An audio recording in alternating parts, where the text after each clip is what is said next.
An original Stanley plane. One of the good ones.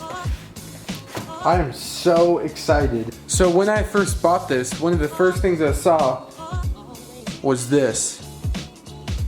$45. That is not what I paid for it. I paid 25 bucks for this. And this was inside like that. 25 bucks. Can you believe that? $25 for a brand new plane. I purchased this off of Craigslist. It's just an online store where people can sell pretty much whatever the heck they want. And I saw this and I'm like, I have to get that. So let's take a look at this.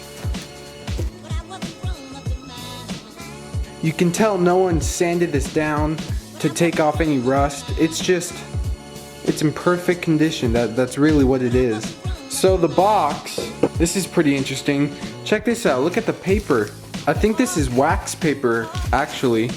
Made in USA, Bailey smoothing. This is number 3. This is number 3 plane. Pretty cool. I got a few questions the other day, and one of them was asking to see the process for sharpening a plane iron or a chisel. This is going to be the perfect series where I can explain that. Fair warning though, my method is not the most efficient, I guess you could say, but it works, and I'll get into that a little bit later. The first thing I want to do is just completely take this thing apart.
So this is going to be where I have to stop today. I might be teasing you just a little bit. Maybe you thought that I was gonna start this today. So I'm probably gonna do a few videos on this, kind of in a series. I'm gonna be flattening the sole, sharpening the blade, oiling up everything, and all that kind of good stuff. And that's what I'm gonna share with you. But for the rest of this video, I wanna talk about something else. So the first thing that I'd like to talk about is my uploading schedule in the future. And I know I put out a large handful of videos over break, and then when I went back to school, my computer decided to crap out and that happened. So I'm slowly kind of getting into a rhythm now. So the uploading schedule that I'm going to try to fulfill is 5 videos a week.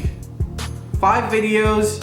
So what I've decided on is the 2 days that I'm going to be taking off is Wednesday and Friday. I actually edit my videos the night before, and I filmed the video the day before. So really for me, that means that I'm taking off Tuesday and Thursday.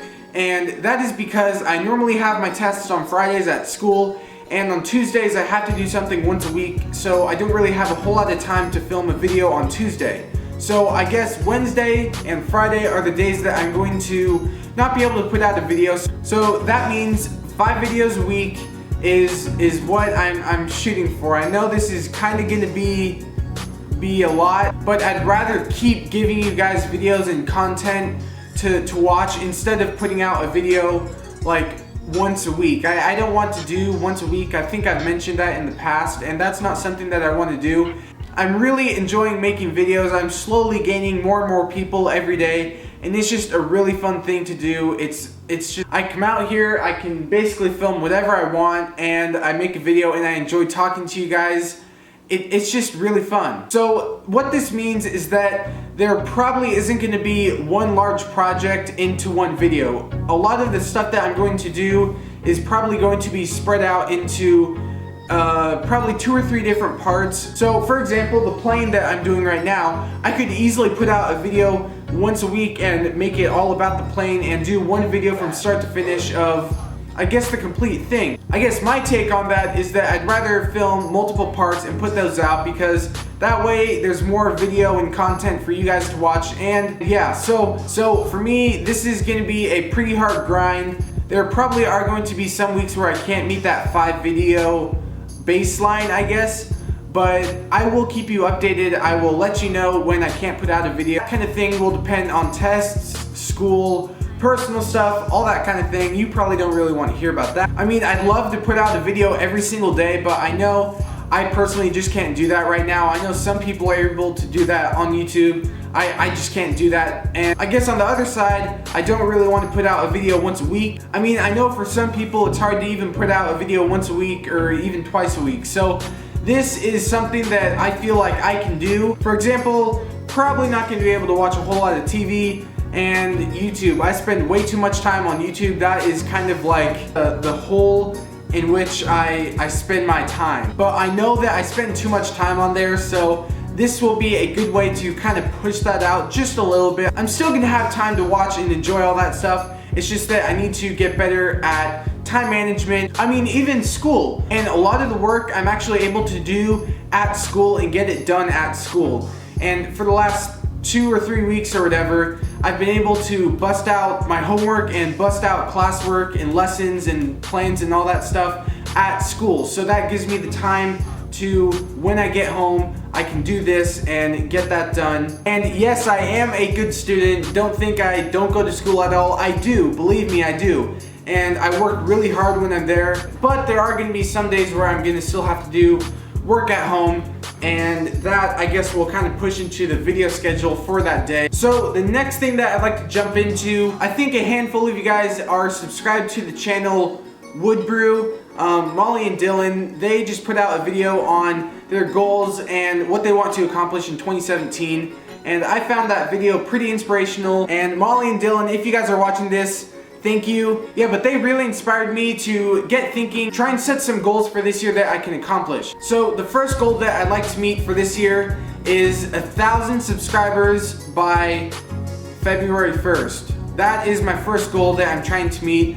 I've had a big jump in my subscribers and my views and all that. And thank you, Matt Cremona, for featuring one of my builds. That really helped me out. He shared that in one of his weekly shop updates, and he was kind enough to mention my YouTube channel. And I think 1,000 subscribers by February 1st is a good goal to meet. I think it's pretty realistic. I think if I just keep putting out good content for you guys and good videos, I think I can make that happen. And I guess as a long-term goal for this year, I know resolutions are pretty cliche and they can be cheesy, but for me, this is a goal that I've actually thought about for the last 3 months. It's slowly coming into fruition and I can see it at the end of the tunnel. It is 10,000 subscribers by the end of this year. I think that 10,000 subscribers by December 31st is a really good goal for me to stay focused on. It's not unrealistic, it's not unrealistic, and it's not too easy. So yeah, those are kind of my 2 main goals. I think if I just repeatedly put out content, good content, I think that we can make that happen, and that will be a very happy day for me if I reach that. I mean, hey, you never know. So if you're still watching, I really appreciate it, and I appreciate you sitting through this and listening to what I had to say. So if you enjoyed watching this video, I'd love to have you subscribe to my channel if you haven't already, and also go down and hit that like button. I really do appreciate that, guys. And if you have a question for me on any of the stuff that I talked about in this video, or you have a question about the plane or anything else in the shop, leave that down in the comments and I will try to get back to you. So yeah, that's pretty much it for this one, and I will see you guys in the next video. And if you couldn't tell by the intro, it is a very cloudy and rainy day. A perfect day to be in here in the shop.